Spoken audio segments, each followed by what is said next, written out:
How many graves do you know that play host to a live concert every year? I know one, and it's located right here.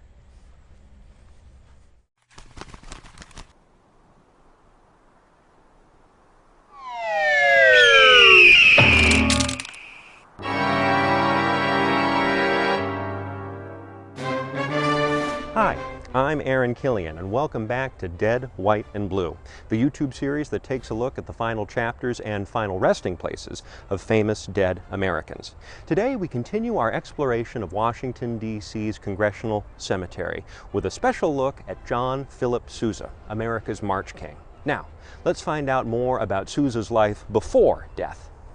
John Philip Sousa was a musician, composer, and conductor who specialized in patriotic military marches. You'd probably recognize his works like the Stars and Stripes Forever, Semper Fidelis, the official march of the Marine Corps, and the Washington Post. He started his career as a 13-year-old apprentice with the United States Marine Band, where he learned how to conduct. A native of Washington, D.C., he would eventually lead the Marine Band, the President's Own, over a span of 5 presidential administrations before leaving to create his own group, the Sousa Band, which toured around America and the world. He's also responsible for the sousaphone, the marching band equivalent of a tuba. It's alternately known as the world's sexiest instrument. Finally, if John Philip Sousa married former NFL lineman Tony Siragusa, he'd be John Philip Sousa Siragusa. All right, time to get 6 feet deep on John Philip Sousa. Sousa died on March 6, 1932, at the age of 77 in Reading, Pennsylvania. During his 77th and final birthday celebration, a still working Sousa remarked that he wished he could live to 100 years old in order to keep writing marches. Alas, it was not to be. Early the next year,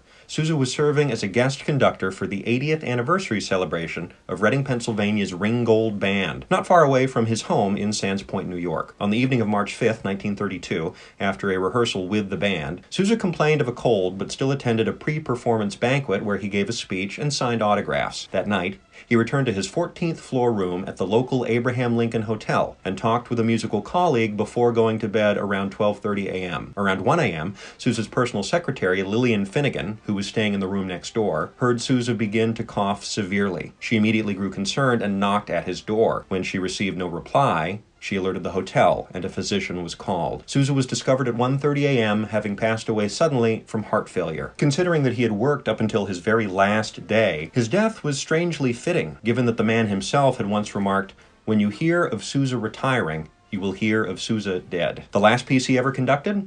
The Stars and Stripes Forever, during the day's earlier band rehearsal. The afternoon of his death, Sousa's body was returned via train to Washington, D.C., the town where he was born and raised. As preparations for his funeral were made, for 2 days, the Marine Band broadcast radio tributes to their conductor, while his home in New York was simultaneously draped in black. Beginning on Wednesday, March 9th, he lay in state at the Marine Barracks Band Hall. Dressed in his blue U.S. Navy lieutenant's uniform, Sousa's body was placed in a bronze casket draped with an American flag and watched over by a Marine honor guard. The next day, Thursday, March 10th, Sousa's funeral service was held at 3 p.m. and broadcast over the radio. There was no eulogy, but plenty of hymns, such as Abide With Me and Jesus, Lover of My Soul. This is unsurprising, since the obviously musical Sousa was also a devout Christian. As his casket was removed to the cemetery, Sousa's honorary pallbearers included American musical luminaries George M. Cohan and Henry Hadley. His casket was placed atop a black caisson drawn by 8 white horses, and the Marine Band led his funeral cortege from the barracks to Congressional Cemetery. Along the route, they played Sousa's march Semper Fidelis in dirge time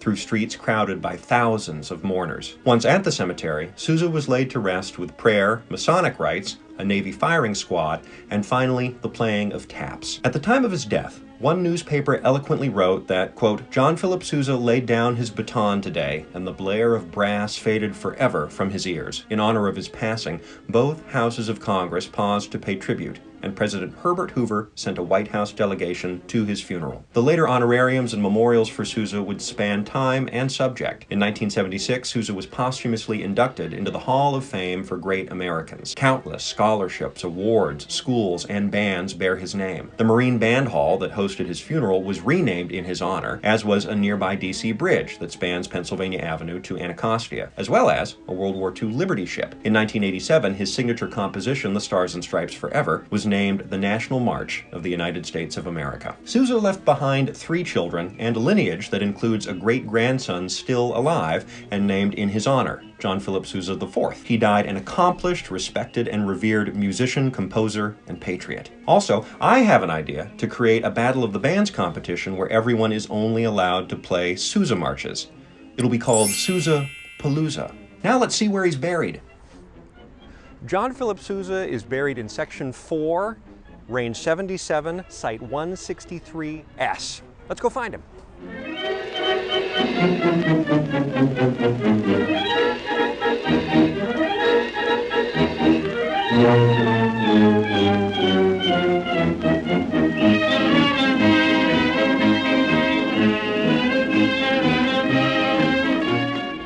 Here he is. Let's have a discussion of grave importance, shall we? John Philip Sousa's marble headstone is fittingly inscribed at the base with a facsimile of the original draft of his most famous march, the Stars and Stripes Forever. Just above his headstone sits a semicircular recessed bench known as an exedra, which was dedicated the year after Sousa's funeral in the summer of 1933. The bench was designed by architect Hans Volz and carved by Edward Ratti, and it features a harp design, a nod to Sousa's career as a musician. The burial site is also a family plot, which includes his wife Jane and their children. Every year on Sousa's birthday of November 6th, a graveside celebration is held in his honor, which features a wreath-laying, birthday cake, a portrayal of Sousa himself, and is highlighted by a live performance of the U.S. Marine Band, the President's Own. This is fitting, because more than any headstone, Sousa's greatest monument is his enduring music. If you like what you saw today, remember to like, share, and subscribe. If you want to learn more about Historic America, go to www.historicamerica.org. There you can support us on Patreon and listen to the latest episode of A Place in Time, our new podcast. Also, if you want to learn more about any of the information we covered in this episode, everything is in the description down below. Until next we meet, I am Aaron Killian for Dead, White, and Blue, and we will see you inside the cemetery.